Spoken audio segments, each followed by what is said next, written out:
오늘은 이 본문 세 군데를 중심으로 그리스도인과 세 가지 확신, 이런 제목으로 말씀을 전해드리려고 합니다. 저 알래스카 여러분 아마 다녀오신 분들이 계실 텐데요. 이 알래스카는 본래 미국 땅이 아닙니다. 러시아 소유로 근데 미국 땅의 어느 정도 크기인가 하면 미국 본토의 약 한 5분의 1 정도 되는 너무나 넓고 큰 땅입니다. 1867년 그러니까 미국의 제17대 대통령 그 앤드루 존슨 그 대통령 때에 외무장관을 하던 슈어드라는 사람이 있습니다. 이 슈어드라는 이 외무장관이 러시아의 외무장관과 아주 끈질긴 그 협상 끝에 720만 불을 주고 구입한 땅이 바로 알래스카입니다. 근데 지금으로부터 한 120-30년 지났으니까, 100몇십 지났으니까 오래전이죠. 아무튼 간에 이 알래스카를 미국이 구입할 그 당시로 보면 알래스카는 전혀 쓸모없는 땅, 얼음으로 뒤덮여 있는 아무짝에도 쓸모없는 그런 땅으로 보였습니다. 그래서 그 땅을 구입한 뒤에, 구입하기 전부터 구입하고 나서까지도 미국 국회의원들은 물론이고 거의 대부분의 매스컴 그리고 국민들까지도 왜 우리가 그 알래스카 얼음 땅인 그 땅을 구입해야 되느냐, 720만 불나 되는 그 거금을 주고 왜 쓸모없는 그런 땅을 사야 되는 것인가, 우리 미국에 얼음 창고가 없어서 그 얼음 땅을 구입해야 되는 것인가 하고 너무너무 비난들을 많이 했습니다. 그래서 국무장관이었던 그 슈어드가 사실 곤욕을 치르고 어쩌면은 미국 역사에 정말 그 매국노와 거지 같은 수준의 그런 취급을 받을 수밖에 없을 정도로 미 전 국민들의 비난을 받게 됐습니다. 그럼에도 불구하고 이 슈어드는요, 아주 참 신앙이 깊은 사람인데, 그는 하나님이 주신 그 지혜로 먼 훗날의 미국을 바라봤습니다. 그래서 지금은 아주 쓸모없는 땅이지만은 그러나 훗날 이 우리 미국에 꼭 필요한 땅이다. 그래서 끝까지 고집을 꺾지 않고 그 일을 성사시켰던 것으로 알려지고 있습니다. 자, 그런 그 알래스카가 지금 어떤 땅이 됐습니까? 사실 지금 우리가 잘 알다시피 석유가 얼마나 많이 매장되어 있는지 몰라요.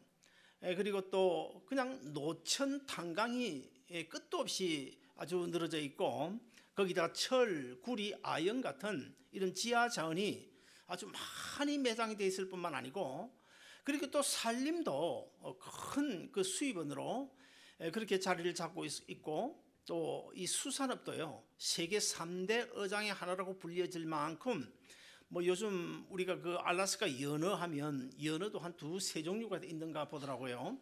근데 전에 그 알래스카에 사는 분이 낚시를 해서 그 연어를 보내왔는데 보니까 알래스카에서 낚시해서 잡은 그 연어는 맛이 완전히 틀려요. 얼마나 맛있는지 몰라요.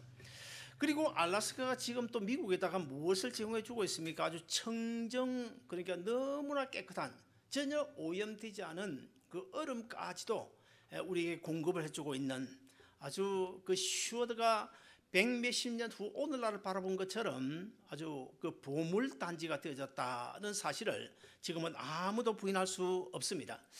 만약의 경우에 이 미국이 그 알래스카를 구입하지 않았더라면 과연 어떻게 됐을까? 제가 설교를 준비하면서 가만히 생각해 보니까, 만약에 미국이 알래스카를 구입하지 않았다고 한다면 러시아가 그 알래스카에다 핵무기를 갖다 놓지 않겠습니까?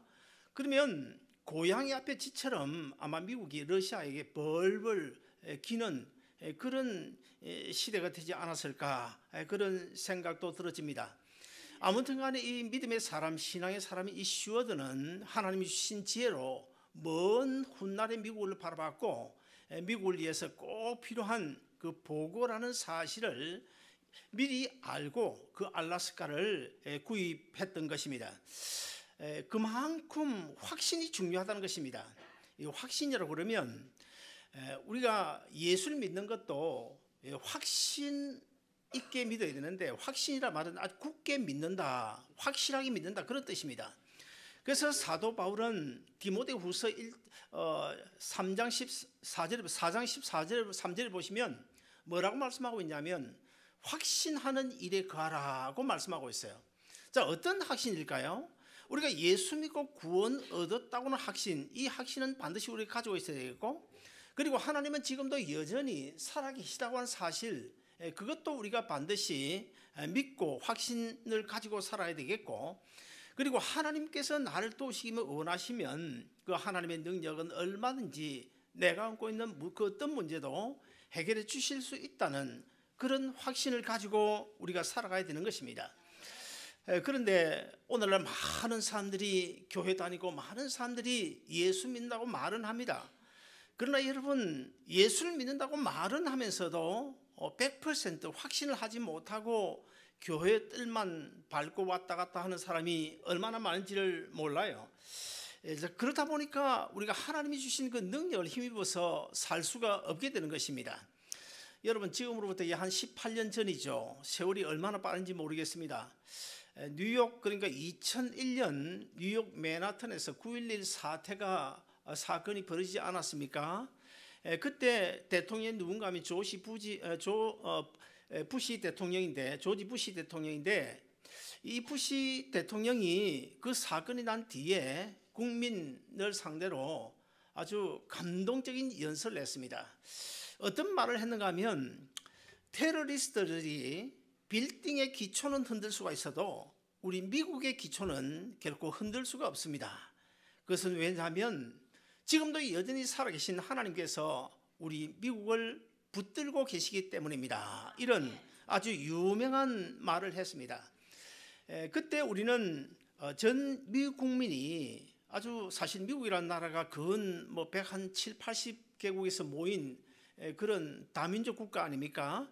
그럼에도 불구하고 우리는 그때 전 미국 국민이 그런 어려운 위기 앞에서 완전히 똘똘 뭉쳐 하나 되는 것을 우리가 볼 수 있었습니다.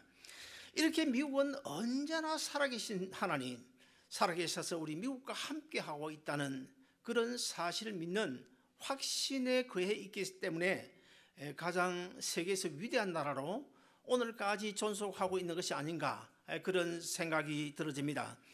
여러분, 미국 돈인 달러, 아마 여러분 지갑 속에, 저도 지금 달러를 좀 가지고 있어요. 그렇다고 해서 몇천 불 가지고 있는 건 아니고 아마 한 20, 30불 정도 있을 겁니다.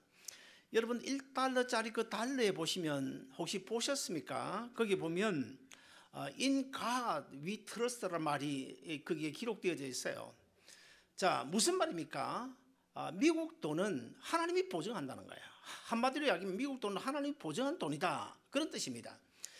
미국 달러 외에 전 세계 어떤 나라 돈에도 그렇게 기록해 놓은 것은 없습니다.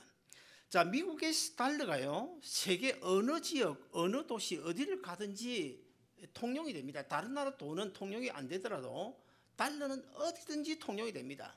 왜 그렇습니까? 바로 하나님이 보증하시는 돈이기 때문입니다. 그러므로 오늘 우리 또한 이 확신을 가지고 살아야 됩니다. 우리에게는 우리가 꼭 가져야 될 크게 한 두 가지 확신이 있는데, 첫째는 다른 것은 몰라도 내가 예수 믿고 구원 얻었다는 이 구원의 확신만은 정말 우리가 잊어버리지 말고 반드시 붙들고 살아가야 됩니다. 그 다음에 두 번째는 구원 얻은 내 영혼의 집인 육체가 이 땅에 살아가는 동안에 꼭 붙들고 살아야 될 그런 세 가지 확신이 있는데, 바로 오늘 우리가 읽은 본문 세 군데에서 나오는 세 가지인데요. 첫째 하나는 임마누엘 하나님에 대한 확신이고, 그 다음에 두 번째는 에벤네셀 하나님에 대한 확신이고, 그 다음에 마지막 세 번째로는 여호와 이레 하나님에 대한 확신입니다. 자, 먼저 우리는 에벤네셀 하나님에 대한 확신을 가지고 살아가야 됩니다. 그러면 오늘 본문인 7장 사무엘상 7장 12절을 다시 한 번 더 같이 읽어보실까요? 다 같이 읽습니다. 시작.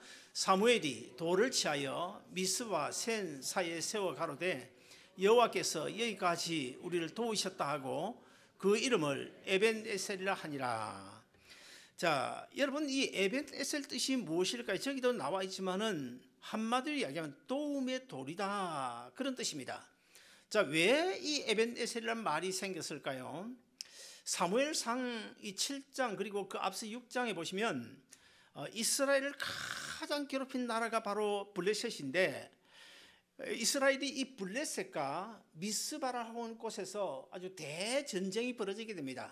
정말 역사상 큰 전쟁이 벌어졌어요. 그 전쟁에서 뭐 말할 것도 없이 이스라엘이 대승리를 거두게 되죠. 자, 승리를 거둔 뒤에 가만히 생각해 보니까 이것은 우리 이스라엘의 능력 가지고 승리한 것이 아니고 우리 배후에 계신 우리를 도우시는 하나님 때문에 우리가 승리할 수 있었다. 이것은 지도자뿐만 아니고 이스라엘 모든 백성들이 그때만큼은 똘똘 뭉쳐 하나 되어 하나님을 믿는 그런 확신을 가지고 있었습니다. 그래서 그들이 이것은 우리 능력이 아니고 하나님이 도우셨기 때문에 우리 훗날 그 후손들에게 우리가 가장 어려운 전쟁에서 하나님이 도와주심으로 우리가 승리할 수 있다는 것을 알려주기 위해서 거기다가 큰 돌비석을 세웁니다. 그 돌비석을 세우고 그것을 가리켜서 에벤에셀이라 그렇게 이름을 붙였습니다. 제가 간혹 이제 지난 날들을 한번 생각해 보면요, 참 아주 잘 풀리고 좋은 때도 있었지만은 힘들고 어려운 때도 있었습니다.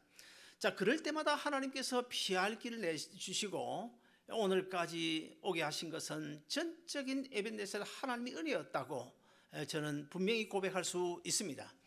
그래서 가만히 생각해 보면 이것도 에벤에셀 하나님의 은혜고 저것도 에벤에셀 하나님의 은혜고, 잘 될 때만 에벤에셀 하나님의 은혜가 아니라 설사 내가 힘들고 어려운 고난의 시기를 겪은 그것조차도 지금 세월 지나 지금 와서 보니까 에벤에셀 하나님의 은혜였다는 사실을 고백할 수가 있습니다. 지금 우리가 예배 드리는 이 시간도 어쩌면 바깥에서 뭐 바다에는 배가 침몰하는 경우도 있을 거고요. 비행기가 지금 당장 떨어지는 않겠지만은 사실은 틈틈이 이렇게 비행기가 떨어지는 경우도 있지 않습니까? 그리고 전쟁이 일어나고 있고 교통사고는 뭐 말할 것도 없겠죠. 그리고 여러분들 종합병원에 한번 가보세요. 종합병원에 가보시면 이머전시에 얼마나 많은 그 환자들, 구급 환자들이 몰려오는지 몰라요. 여러분, 하나님께서 도우시지 아니하시면 우리가 이 자리에 앉아 있을 수 있을까요? 하나님께서 도우시지 아니하시면 우리가 생명을 유지하고 오늘 이 시간까지 하나님 앞에서 예배드리고 하나님의 자녀로 살아올 수 있었을까? 불가능입니다. 그러므로 우리는 시시때때로 언제든지 좋은 일든 좋은 일이 아니든 간에 에벤에셀 하나님의 은혜에 대하여 감사할 수가 있어야 되는 것입니다. 그래서 우리가 아무리 힘들고 어려운 문제를 만나도 하나님께서 도와주실 거야. 반드시 하나님께서 도와주실 거야. 그리고 아침에 일어나서 직장에 차를 타고 나갈 때도 우리는 하나님 아버지, 오늘도 반드시 에벤에셀 하나님이 되셔서 나를 도와주실 줄로 믿습니다. 이런 우리가 기도를 하고 출발해야 됩니다. 그런데 여러분, 이 에벤에셀 하나님의 은혜를 아무나 받을 수가 있습니까? 결코 그렇지 않습니다. 에벤에셀 은혜를 누가 받을 수 있나요? 자, 오늘 본문인 이 사무엘상 7장에 나오는 그 이스라엘 백성들과 블레셋과 하는 그 전쟁이 벌어지고 있는 그 내용들을 우리가 자세히 한번 읽고 묵상을 해보면 이스라엘 백성들이 이때만큼 하나 되어서 완전히 한 마음으로 하나님에 대한 확신을 가졌던 적이 없어요. 그러므로 이스라엘 백성들이 하나님과 바른 관계를 맺을 때 거기에 에벤에셀 하나님의 은혜가 있었던 것처럼 우리 또한 예수 그리스도를 통하여 하나님은 내 아버지시고 나는 하나님의 아들, 딸이라고 하는 이 바른 관계가 맺어질 때에 에벤에셀 하나님의 은혜가 우리 가운데 임하는 줄로 믿으시기를 바랍니다. 사랑하는 여러분, 우리가 지금까지 믿음 지키고 살아오게 된 것 에벤에셀 하나님의 은혜가 아닐까요? 사실 뭐 지금 풍성한 미국이라고 하지만은 미국에도 지금 굶주린 사람 많습니다. 우리가 몰라서 그렇지 굶주린 사람 많아요. 아무리 힘들고 어렵다고 해도 하루 세 끼 밥 먹고 건강하게 살아서 오늘도 이 예배 시간에 와서 어엿하게 하나님 앞에서 앉아 있게 된 것, 이것도 하나님의 에벤에셀 은혜이고, 그리고 내 가정 우리 아름다운 동산교회 오늘이 있음도 에벤에셀 하나님의 은혜인 줄로 믿습니다. 그 다음에 두 번째로 오늘 본문을 보시면 임마누엘 하나님에 대한 확신을 가지고 우리가 살아가야 됩니다. 임마누엘은 뭐 우리가 잘 아는 대로 하나님께서 나와 함께 계시다, 하나님께서 우리와 함께 계시다, 그런 뜻 아닙니까? 근데 사실 이 임마누엘은요, 인간의 몸을 입고 이 세상에 오신 예수님께 붙여준 그런 하나의 이름이기도 합니다. 예수님께서 지금으로부터 2000년 전에 이 세상에 오셨는데, 예수님께서 탄생하기 그러니까 한 700년 전이죠. 이사야 선지자가 BC 746년부터 BC 650년 그때까지 활동한 분인데, 이사야가 사실은 그 메시아로 오실 예수님에 대하여 예언을 많이 했죠. 자, 장차 하나님의 아들 예수 그리스도가 이 땅에 인간의 몸을 입고 오실 그 메시아를 예언하면서 그 메시아에다가 어떤 이름을 붙여주냐 하면 임마누엘이라는 이름을 붙여주셨는데, 우리 오늘 읽은 이사야서 7장 14절도 다시 한 번 더 읽어보시겠습니다. 시작. 그러므로 주께서 친히 징조로 너에게 주실 것이라. 보라, 처녀가 잉태하여 아들을 낳을 것이요 그 이름을 임마누엘이라 하리라. 자, 이사야 선지자가 예수님이 탄생하기 700년 전에 저 예언을 했는데, 신약 성경 마태복음 1장 23절에 보시면 마태도 이 이사야서 7장 14절 이 말씀을 인용해서 어떻게 해요? 가브리엘 천사가 요셉을 찾아와 가지고 이런 예언을 합니다. 보라, 처녀가 잉태하여 아들을 낳을 것이요 그 이름은 임마누엘이라 하리라. 그 이름 곧 임마누엘을 번역하면 하나님이 우리와 함께 계심이니라. 이렇게 마태복음 1장 23절에도 기록을 하고 있습니다. 여러분 혹시 한국에 지금은 뭐 고인이 되셨습니다마는 대천덕 신부라고 들어보셨어요? 예수원이라고 들어보셨습니까? 그 예수원의 설립자인 이 대천덕 신부가 젊을 때 아마 그 고기배를 타는 어선이었던 것 같습니다. 그 전기에 보니까 그 대천덕 신부가 젊은 나이에 고깃배를 탔는데, 고깃배를 타면서 항해사였대요. 그 항해사, 그 키를 잡고 이제 배를 운전하는 항해사였답니다. 그래서 이 항해사는요, 옆에 선장이 있는데 선장의 지시대로 해야 됩니다. 자기 마음대로 못합니다. 선장이 오른쪽 돌려 그러면 오른쪽으로 돌려야 되고, 왼쪽으로 돌려 그러면 왼쪽으로 돌려야 됩니다. 반드시 이 선장의 명령에 따라서 움직여야 되는데, 하루는 이 대천덕 신부가 키를 잡게 됐어요. 키를 잡고 항해를 가는데 갑자기 앞에 보니까 조그만 산이 하나 나타나더니 그 산이 점점 커오는 것입니다. 그래서 이 대천덕 신부의 마음속에 이러다간 이 배가 산으로 올라가는 것이 아닐까, 이런 생각이 드는 거예요. 그래서 자기도 모르게 뭐 그냥 막 소리를 쳤습니다. 선장님 지금 우리 배가 산으로 올라가고 있는데요. 그랬더니 이 선장이 옆에 있다가 깜짝 놀래가지고 와서 앞을 한참 쳐다보더니 뭐라고 하는가 하면 배를 돌려라 그렇게 말하지 않고, 분명히 앞에 산이 있는데 대천덕 신부가 본 그 산이 앞에 있다면 배를 돌려야 하지 않습니까?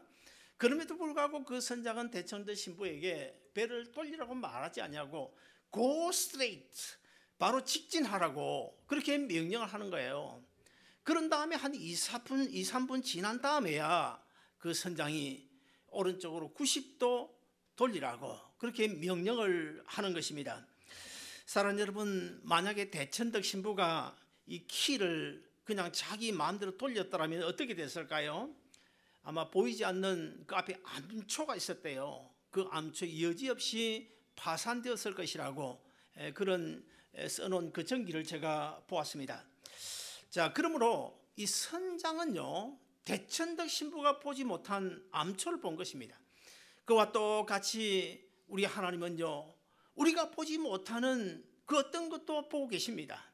우리가 알지 못하는 그 어떤 것도 우리 하나님은 알고 계십니다. 하나님은 우리가 힘들고 괴로워서 신음짓는 그 신음소리도 듣고 계시는 분이신 줄로 믿으시기를 바랍니다. 성경에 보면 이 양이 나와요. 양이 나오는데 이 양을 가리켜서 우리 예수 믿는 성도들을 비유하고 있습니다. 여러분, 수많은 짐승들 가운데서 가장 연약한 짐승이 뭔지 아세요? 양입니다. 양은요, 목자가 없으면 이 양은 시간이 문제지 죽은 것입니다. 죽은 것이에요. 여러분, 이 포도나무가 있는데 그 포도나무에서 잘려나간 그 가지에 생명이 있습니까? 그 가지, 이미 포도나무에서 잘려나가면 그 가지는 이미 죽은 것입니다. 물을 떠난 고기가 여러분 살았습니까? 죽었습니까? 지금 당장에 살아도 결국은 죽은 고기입니다. 언젠가 제가 말씀드린지 모르겠습니다만은 옛날에 시골에서 이 논에 보면 미꾸라지를 잡지 않습니까? 논 진흙 그 속에 미꾸라지가 막 기어 다니잖아요. 그 옛날에 그걸 잡아다가 미꾸라지 탕도 많이 해 먹었는데, 그 미꾸라지를 잡아와 가지고 집에다가 물통을 갖다 놓고 그 물통에다 아주 맑은 수돗물을 담아 놓고 거기다 미꾸라지를 풀어놔 보세요. 그 미꾸라지들 살판 났습니다. 아마 그 미꾸라지들이, 내가 잘은 몰라도 그들이 아마 이런 생각을 할지도 몰라요. 세상에 이런 곳이 있나? 여기가 바로 천국이지. 아마 그럴 겁니다. 뻘속을 휘집고 막 힘들게 다니다가 그 물속 맑은 물에 그냥 헤엄치고 다니니까 얼마나 신나겠어요. 자, 미꾸라지들이 볼 때는 여기가 천국인가 이렇게 착각할 수도 있지만, 그러나 그 미꾸라지를 바라보고 있는, 물통에서 헤엄치는 미꾸라지를 바라보고 있는 우리 사람의 눈은 뭐로 보입니까? 사실 2, 3일 시간이 문제지 사실 죽은 미꾸라지잖아요. 죽은 미꾸라지. 그와 똑같이 예수 떠난 심령도 그와 똑같습니다. 우리가 세상에 많은 사람들이 나는 좋은 집에 살고 나는 좋은 직장을 가지고 나는 돈을 많이 벌고 은행에 잔고를 많이 넣었다고 생각할지 모르지만, 아무리 큰 소리 쳐도 예수 생명을 소유하지 아니하면, 임마누엘 하나님께서 그와 함께 하지 아니하시면 사실 죽은 인생이에요. 7, 80년, 8, 90년 시간이 문제지 결국에는 나중에 영원한 지옥불에 던져질 수밖에 없는 죽은 인생인 것입니다. 그러기에 우리는요, 언제 어디서나 점검을 해봐야 됩니다. 신앙생활이라는 것이요, 내가 정말로 주님과 함께 지금 걸어가고 있나, 내 인생길을 주님과 함께 걸어가고 있는지 체크하는 것이 신앙생활입니다. 찬양을 하든지 기도를 하든지 성경을 읽든지 무엇을 하든지 간에 늘 우리는 체크해 봐야 돼요. 과연 지금 내가 예수 그리스도 십자가 안에서 살아가고 있나 없나, 예수님 생명이 내 안에 여전히 있나 없나, 하나님과 내가 바른 관계가 여전히 맺어져 있나 없나, 이것을 늘 체크를 해봐요. 그래서 임마누엘의 확신을 가지고 살아가야 우리의 남은 인생길이 성공하게 되는 줄로 믿습니다. 마지막 세 번째로 여호와 이레의 하나님에 대한 확신을 가지고 우리가 살아가야 됩니다. 창세기 22장 14절 보시면 아브라함의 그 위대한 신앙 고백이 나오는데 우리 같이 한번 읽어보시겠습니다. 시작. 아브라함이 그 땅 이름을 여호와 이레라 하였으므로 오늘까지 사람들이 이르기를 여호와의 산에서 준비되리라 하더라. 우리가 잘 아는 이야기지만 창세기 22장에 나오는 그 아브라함과 이삭의 이야기는요, 어느 날 밤에 하나님께서 아브라함에게 청천벽력 같은 그런 명령을 하는 것입니다. 다른 명령도 아니고 돈을 좀 가져오느라 아니면 무엇을 이런 일을 해달라 그런 것이 아니고, 하나밖에 없는 독자 아들, 100세에 난 독자 아들 이삭을 저 사흘 길 되는 모리아 산에 가서 내게 제물로 바치라는 거예요. 불에 태워서 번제로 바치라는 것입니다. 사실 여러분 어떻습니까? 여러분 그런 하나님의 명령이 오늘 밤에 우리에게 떨어졌다면 여러분 어떻게 하시겠어요? 나도 얼마든지 아브라함처럼 그렇게 할 수 있습니다. 그런 분 있습니까? 분명히 없을 거예요. 저도 못해요. 저도 솔직히 말해 저도 못해요. 근데 아브라함은 그 다음날 아침 일찍 일어나서 그 번제로 드릴 이삭, 근데 그때 이삭이 대략 몇 살쯤 되었는가 정확하게는 알 수 없어요. 대략 아마 16, 17에서 한 20살 정도는 되지 않았을까 그렇게 봅니다. 근데 이 아브라함은요, 그런 명령을 받고 나서 그 성경에 보면 아무리 성경을 뒤져봐도 그 안에, 그러니까 이삭의 어머니의 사라와 의논을 했다는 흔적이 전혀 없어요. 분명히 의논하지 않았을 것입니다. 왜 의논을 하지 않았을까요? 자, 아브라함은 남자지만 그리고 하나님의 명령을 직접 받았잖아요. 근데 그 안에 사라는 하나님의 명령을 직접 받지 못했고, 그리고 여자 아닙니까? 어머니 아닙니까? 근데 만약에 하나님께서 내 아들 독자 이삭을 모리아 산에서 내 제물로 바치라 그런 이야기를 들었다면 그 아마 사라 할머니가 그때 뭐 나이 많아서 할머니인데 사라 할머니가 아마 이 영감 그냥 네 죽고 뭐 나도 같이 죽자고 뭐 야단 났을 거예요. 아마 아브라함이 그 사실을 알고는 아내 사라 보고는 이야기를 하지 않냐고 숨기고 그냥 아들 데리고 그리고 종 둘 데리고 사흘 긴 모리아산으로 갑니다. 그 아들에게 아들 지금 번제를 드려야 되는데 그 아들 등에다가 그 불 놓을 그 나무 지우고 종들의 칼에 불씨 들리고 칼 들리고 그래서 3일 길로 갑니다. 모리아 산 밑에 가가지고는 어떻게 합니까? 두 종도 같이 올라가지 않습니다. 아브라함이 자기 아들 이삭만 데리고 올라갑니다. 그리고 종들에게는 너희는 밑에 있으라 그래요. 그런데 그 성경을 우리가 원어상으로 잘 살펴보면 자, 아브라함이 이삭과 함께 갔다가 이삭은 하나님 앞에 제물로 드리고 자기 혼자 내려와야 되잖아요. 그럼에도 불구하고 거기에 그럼 혼자 내려와야 되면 종들에게 내가 모리아 산에 가서 제물 바치고 내가 내려올 테니 너희들은 여기서 기다리고 있거라 그렇게 말해야 됩니다. 그럼에도 불구하고 그 성경에 보면 내가 단수로 사용하지 않냐고 우리가 복수로 사용했어요. 복수로. 여러분 이해가 됩니까? 지금 둘이 올라가지만 아들은 지금 제물로 바쳐야 됩니다. 자기 혼자 내려와야 됩니다. 근데 거기 보면 복수로 사용했어요. 우리가 갔다가 제물하고 내려오겠다. 거기에 대하여 우리 많은 신학자들은 아브라함이 거기에서 벌써 부활 신앙을 가지고 있었다 그렇게 설명하고 있어요. 아무튼 간에 이 아브라함이 그 아들 데리고 모리아 산에 올라갔습니다. 올라갔는데 사실 그 아들이 묻잖아요. 아버지가 묻습니다. 뭐라 묻습니까? 아버지 불씨도 있고요 나무도 있는데요 번제를 드린 어린 양은 어디 있습니까? 아버지가 물어요. 그러면 아버지가 뭐라고 대답해야 됩니까? 아 그래 그럼 번제할 양은 바로 네다 이상 너다 이래야 되지 않습니까? 근데 그 말을 할 수 있겠습니까? 부모가 아버지가 돼가지고 못하잖아요. 그래서 아브라함이 뭐라고 대답합니까? 아들아 걱정하지 말거라. 번제할 어린 양은 여호와께서 자기를 위하여 친히 준비하실 것이란다. 이런 말로 해요. 저는 그 부분을 보면서 이 아브라함이 한 이야기 아들아 걱정하지 말아라. 여호와께서 자기를 위하여 어린 양을 준비하실 것이다. 이 말을 무심코 나온 이야기일까? 아니면 아들이 물었을 때 이 아버지 아브라함이 잠시 머리를 굴려가지고 생각한 것일까? 그것도 아니면 아까도 제가 이야기한 것처럼 아들을 비록 제물로 드리겠지만 내가 하나님 앞에 제물로 아들을 드린다고 해도 하나님께서 내 아들을 살려주셔서 다시 돌아오게 될 것이라고 하는 부활신앙이 있었기 때문일까? 정확한 건 몰라요. 어쨌든 간에 아브라함에게는 부활신앙이 있었다고 봐요.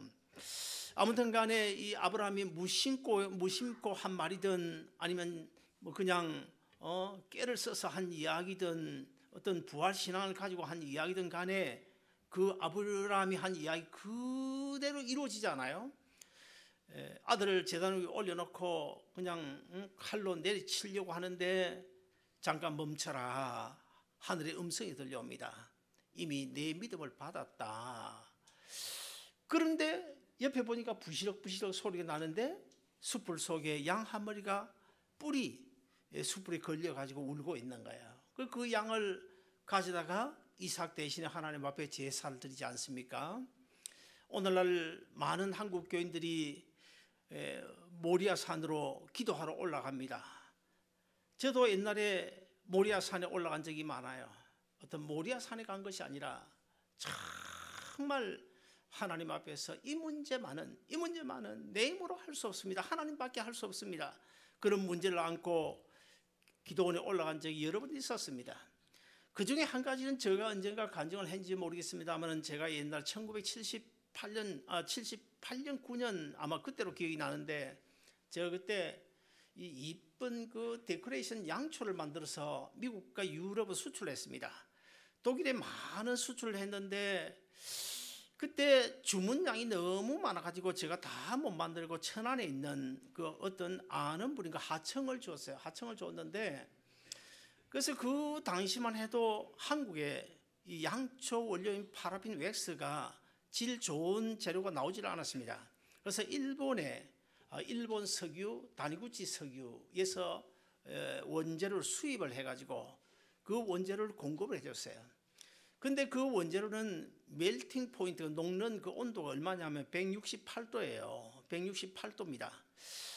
그 원재료를 공급해주고 이런 양초 몇 개를 만들어라고 그렇게 시켰어요. 하청을 줬어요.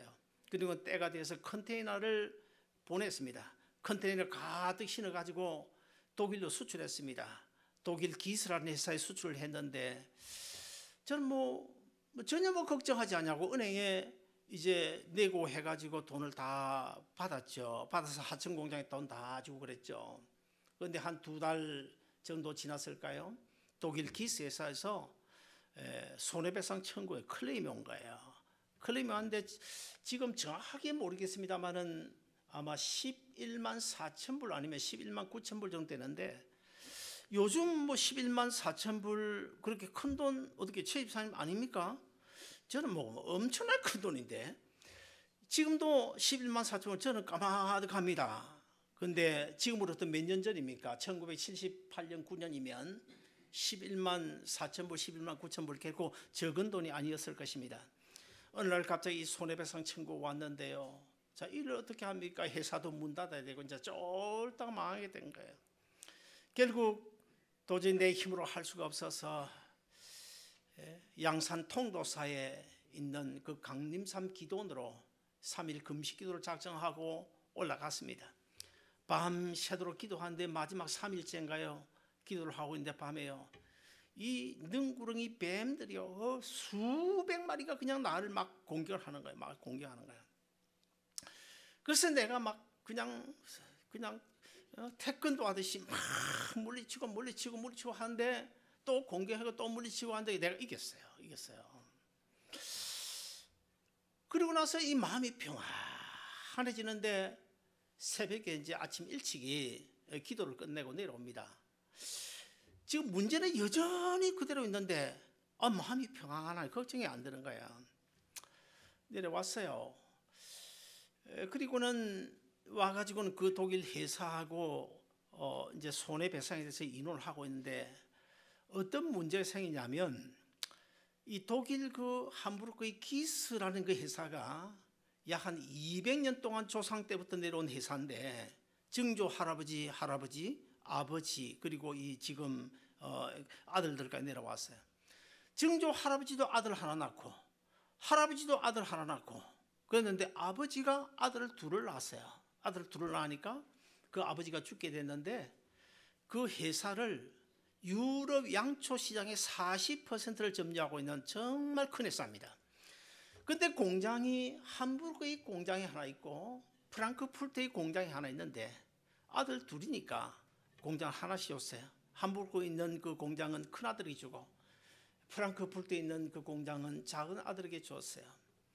근데 이 큰아들 작은아들 두 회사가 경쟁을 하는데 흔히 한국에도 그런 경우가 있지 않습니까? 형제 난 롯데도 그런 일들이 최근까지 있죠. 아무튼 이 두 형제가 이제 할아버지 때부터 이제 지금 독자로 내려오다가 두 형제뿐인데 가만 잘 지내면 되지 않겠습니까? 그런데 이 인간의 욕심이라는 것은 참 무서운 것 같아요.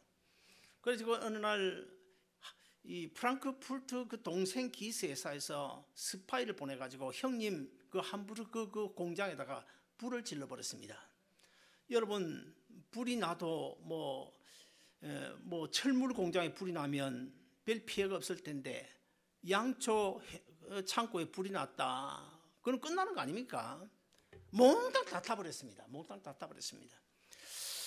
결국 이제 그래서 이제 그 기스 회사가 함부르크 기스 회사가 보험에 들어있는 거예요. 보험에 100% 보험이 들어있는 거예요. 우리한테 손해배상 청구를 보냈는데 내가 기도하고 그 와중에 그냥 불이 나가지고 보험회사 청구해서 그분들도 한 푼도 손해 안 보고 결국 우리는 처음에 조금 파샬로 갚아주는 거 몇천 불 갚아주고 11만 4천 불인가 11만 9천 불인가 그 클레임을 해결했는데 그것이 내 힘이었을까요?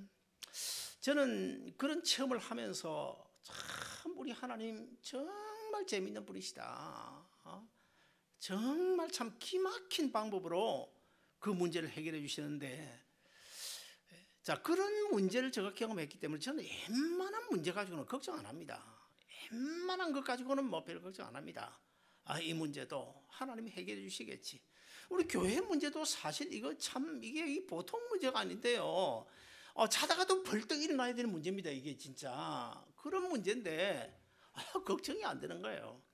오늘까지 함께 해주신 하나님께서 우리로 하여금 뭐 파하게 나가게 하겠느냐, 길거리 나가게 하겠느냐, 이런 생각도 들고요. 아마 하나님께서 우리가 알지 못하는 크고 비밀한 그런 방법으로 해결해 주실 줄로 믿는데, 오늘날 많은 사람들이 기도의 제목을 가지고 모리아 산으로 올라갑니다. 물론 모리아 산에 올라가서 기도 응답을 받고 내려온 사람 많지요. 그러나 많은 사람들은 기도 응답은 받지 못하고 괜히 그냥 가만히 잘 서 있는 소나무 뿌리만 그냥 막 뽑아놓고 내려온 사람들 있잖아요. 사랑하는 여러분, 우리가 그러면 어떻게 해야 여호와 일의 양을 찾을 수 있을까요? 우리는 하나님 앞에, 임마누엘 하나님 앞에 모든 것을 맡겨야 됩니다. 에벤네셀 하나님의 도우심을 구하고 우리는 기도해야 됩니다. 그리고 세 번째로는 여호와 일의 믿음 가지고 하나님이 숨겨놓으신 그 어린 양을 찾아야 됩니다. 그러면 어떻게 해야 될까요? 어떻게 해야 될까요? 세 가지, 오늘 설교의 제목처럼 그리스도인과 세 가지 확신. 어떤 확신요? 임마누엘 하나님에 대한 확신, 에벤네셀 하나님에 대한 확신, 그리고 여호와 일에 대한 확신. 이 세 가지 확신만 가지면 여러분 걱정 없습니다. 여러분 남은 인생길 평탄하게 형통하게 모든 문제가 해결될 줄로 믿고 아무쪼록 이 세 가지 확신을 가지고 남은 여생 힘있게 능력 있게 살아가는 여러분 모두 되시기를 주의 이름으로 축원드립니다.